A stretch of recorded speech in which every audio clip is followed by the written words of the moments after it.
जी मेरा चांद मेरा मक्खन मेरी मलाई आपको हम अपने ब्रांड की तरफ लेकर जाते हैं। ये जनाब वाइट बोस्की आपके लिए लेकर आए हैं, नासिर मदनी जापानी बोस्की।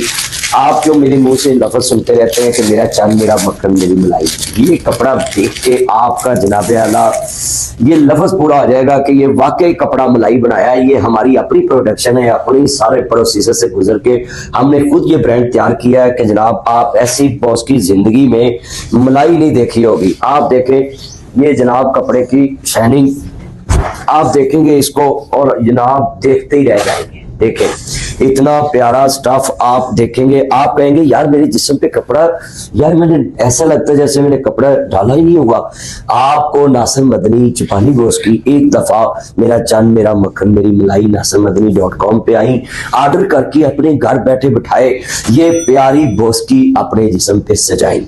हाँ जी, मेरा चांद दूर से आपकी बेगम देख के कहेगी बिस्मिल्लाह वेलकम टू बैक होम। कपड़ा इंसान की जीनत होता है, कपड़ा जिसने भी डाला हो दूर से नजर आता है, लोग कहते हैं यार इतना खूबसूरत इंसान कपड़े से खूबसूरत लगता है। तो मेरे चांद मेरा मक्खन मेरी मलाई बोस्की पा के ते सोहरिया ते जाई सालूआं दे विच माशाअल्लाह बैठ के ते जनाब कपड़े दा रंग ते जनाब इसकी शाइनिंग ते इसकी जनाब क्वालिटी देखें, भूल